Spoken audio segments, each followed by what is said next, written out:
നമസ്കാരം. അഖില Kerala radio listeners association സുഹൃത്ത് സംഗമം നടത്തി. കാക്കനാട് പെൻഷൻ ഭവനിൽ നടത്തിയ പരിപാടിയിൽ തൃക്കാക്കര നഗരസഭാ ചെയർപേഴ്സൺ ശ്രീമതി രാധാമണി പിള്ള ഉദ്ഘാടനം ചെയ്തു. സംസ്ഥാന പ്രസിഡന്റ് ശ്രീ മൊയ്തീൻ കുഞ്ഞ് അധ്യക്ഷത വഹിച്ചു. ജില്ലാ പ്രസിഡന്റ് ശ്രീ MP പൗലോസ് മാസ്റ്റർ സ്വാഗതം പറഞ്ഞു. തുടർന്ന് ആകാശവാണിയിൽ നിന്നും പ്രോഗ്രാം മേധാവിയായി വിരമിച്ച ശ്രീ മാത്യു ജോസഫിനെയും തൃക്കാക്കര മുനിസിപ്പൽ ചെയർപേഴ്സൺ ശ്രീമതി രാധാമണി പിള്ളയെയും ആദരിച്ചു. തുടർന്ന് ആകാശവാണി ഉദ്യോഗസ്ഥരായ ശ്രീകുമാർ മുഖത്തല, TP രാജേഷ്, ശ്രീ ഉണ്ണി, MV ശശികുമാർ, അഖിൽ സുകുമാരൻ തുടങ്ങിയവർ സംസാരിച്ചു.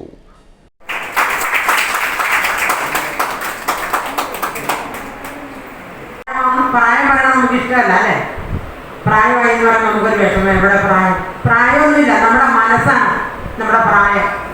നമുക്ക് രോഗം നമ്മൾ വിചാരിച്ച രോഗിയെ ഒന്നുമില്ലാന്ന് വിചാരിച്ച ഒന്നുമില്ല.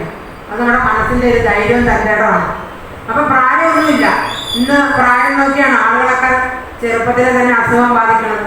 പക്ഷെ നമ്മൾ പണ്ട് കഴിച്ച ആഹാര രീതികളും നമ്മുടെ നടത്തവും, എത്ര കിലോമീറ്റർ നടന്നു വേണം ബസ്സിനൊക്കെ പോകാൻ നമ്മളന്ന്, അത്രയും നടക്കുകയുള്ളൂ. സാമ്പത്തിക ബുദ്ധിമുട്ടുണ്ട്, പിന്നെ ബസ് ഉണ്ടാവില്ല, അപ്പം നമ്മൾ നടക്കും. പക്ഷെ ആ നടത്തവും അന്നത്തെ ഭക്ഷണ രീതി ഇന്ന് നമുക്ക് ആരോഗ്യത്തോടെ ജീവിച്ചിരിക്കാൻ സാധിക്കുന്നുണ്ട്, രോഗമില്ലാത്തൊരവസ്ഥയിൽ. അതിന് അന്നത്തെ പ്രായമുള്ളവർക്ക് കിട്ടുന്ന ഒരു നല്ല അവസരമാണ്. നമ്മളവർക്കും ഇന്നുള്ള കുട്ടികളൊക്കെ സുഖമാന്മാരാണ്, അവർക്കെല്ലാം സ്വിച്ചിട്ടാണ് കിട്ടുന്നുണ്ട്. സംഭവമൊക്കെ അച്ഛന് ഈ പറഞ്ഞ 4 ഫ്ലാറ്റിലുള്ള റേഡിയോയിൽ ചെറുപ്പം മുതൽ കേട്ടുകൊണ്ടിരിക്കുന്ന ഒരു ശ്രോതാവാണ്. അത് എൻ്റെ പേര് MK സൗഖ്യമാണ്. ഞാൻ റേഡിയോയിൽ കത്തയക്കാറുണ്ട്. നമ്മുടെ കൊച്ചി കുറേ കാലം മുതൽ അഭിപ്രായത്തിൽ പരിപാടി കേട്ട് അഭിപ്രായത്തിൽ ആഴ്ചയിൽ കത്തയച്ച് നമ്മുടെ പേര് വരുമ്പോൾ സാറ്റിസ്ഫൈ കിട്ടാറുണ്ട്. അതുകൊണ്ട് ഈ സമയത്ത് വളരെ ഭംഗിയായിട്ട് ഞാൻ 31 വർഷത്തോളം നീണ്ട എൻ്റെ ആകാശവാണി കാലത്ത് അതിൽ 25 വർഷവും ജോലി ചെയ്തത് കോഴിക്കോട്ടാണ്. അതിനുശേഷം 2.5 വർഷം ദേവികുളം. പക്ഷേ ഈ 2 സ്ഥലത്തുമല്ല ശ്രോതാക്കൾ എന്നെ ആദരിക്കാൻ തീരുമാനിച്ചത് എന്നുള്ളതാണ് വളരെ രസകരമായ വസ്തുത. കഴിഞ്ഞ 13-ാം തീയതി മഞ്ചേരിയിൽ വെച്ച് ഒരു ഇതുപോലെ ഒരു സ്വീകരണം ഉണ്ടായിരുന്നു, വൻകിട സ്വീകരണം. അതിലെനിക്ക്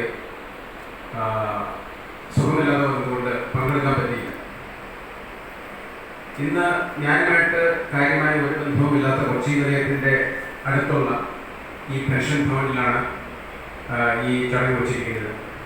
അതിന് ഒരേ ഒരു കാരണക്കാരൻ ശ്രീ പൗലോസ് മാഷാണെന്നാണ് ഞാൻ വിചാരിക്കുന്നത്.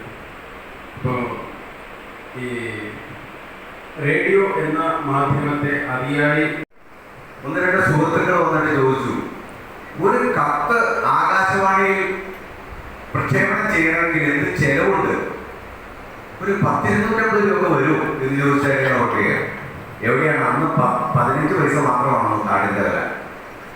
അപ്പോൾ ഒരു വലിയൊരു പ്രക്ഷേപണ മാധ്യമത്തിൽ നമ്മുടെ പേര് വായിക്കുക, നമ്മുടെ സ്ഥലത്തോടുകൂടി പേര് വായിക്കുക എന്ന് പറയുന്ന അഭിമാനകരമായിട്ടുള്ള കാര്യമായിട്ട് അന്ന് മുതൽ കണക്കാക്കുകയാണ്. പിന്നീട് റേഡിയോയെ കുറിച്ച് പറയുകയാണെങ്കിൽ ഞാൻ കുഞ്ഞിനാളിലേക്ക് അച്ഛൻ വെച്ച് അത് കേട്ട് ഇങ്ങനെ വളർന്നു വന്നതാണ്.